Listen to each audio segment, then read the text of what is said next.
All right, so now let's go through a series of progressions here that I like to train the kick serve. We're going to try to really go through a lot here, so please stick with me here and pay close attention.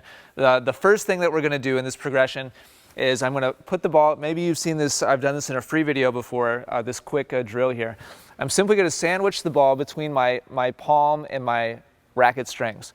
And I have my continental grip here, and I'm going to practice rolling the ball up and down my palm. And my palm is really just kind of directly up above my eyes, and I'm going to practice this rolling motion. This is really at the core of the kick serve, is this upward vertical attack towards the ball, hitting the back of the ball and creating topspin. Ultimately, this is really the crux of the matter here.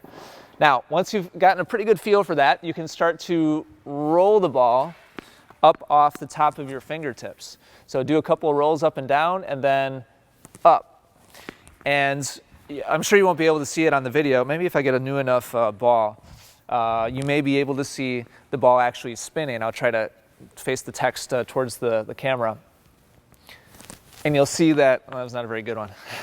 You'll see that the ball is rotating end over end towards my target. That is topspin. So, and that is exactly what we're trying to accomplish here. So once I've done that a couple of times, I'm going to practice the direction of my release of the racket. So what I'm going to do here is roll the ball up off my fingertips and then release the racket. Remember, I talked in the previous video about coming out to the right along the baseline before coming across to the left. So what's going to happen here is I'm going to release with my strings facing my target up off the tips of my fingers, and then I'm going to come up along the baseline and turn my racket so that my strings are now facing towards the back curtain. If you feel like your shoulder is not flexible enough to do this, then no problem. You don't have to get all the way to this turned position. When you watch super slow motion video of professional players, this is the position that they're getting to with their hand and their strings facing towards the back curtain. There's a 180-degree rotation here, allowing the racket to release up and out to the right before coming across. So eventually you want to do that with that roll. And try to do that smoothly and relaxed.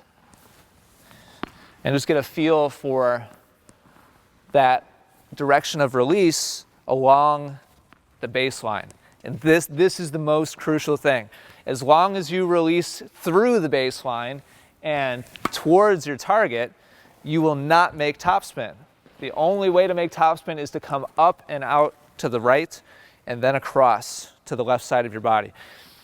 So eventually, you want to get to the point where you have a feel for this upward attack, that release to the right and coming across. You could practice this with some shadow swings, slow and smooth, and eventually you want to introduce the ball. And that toss should be directly above your eyes, maybe a little bit out in front over the baseline. And you just simply want to practice slowly at first, coming up, out, and across. And you'll see there that bounce came up significantly higher than anything else that I've hit today, even though I just went at a very slow and casual speed. You see that it's got that vertical bounce to it, as opposed to a shot where I go through the ball and towards my target, which has a much more penetrating bounce and not as much of the height. So now I'll go up and along the baseline again. And you may be able to hear the difference in sound as well, I'm not sure. When you do this correctly, there's a very aggressive brushing sound, sometimes even a clicking sound, as opposed to a flat serve delivery where it's much more of a pop or kind of a flat, dead sound. I'll go for the topspin again. That wasn't terribly good. That's better. A little bit more of that action. So this is the series of progressions that I like to use to help students, exactly which one you should spend the most amount of time on. Kind of depends on where you personally get stuck with your understanding and your ability to execute these different movements.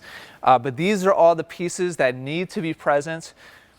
The only way to really get a big, aggressive kick off the court is to have all of these fundamental pieces in place and then go through and do them correctly with a very, very heavy amount of acceleration.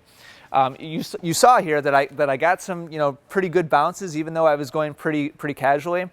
The only way to get a true kick serve where we're getting a high aggressive bounce off the court is to mimic that exact same motion and then just accelerate the heck out of it.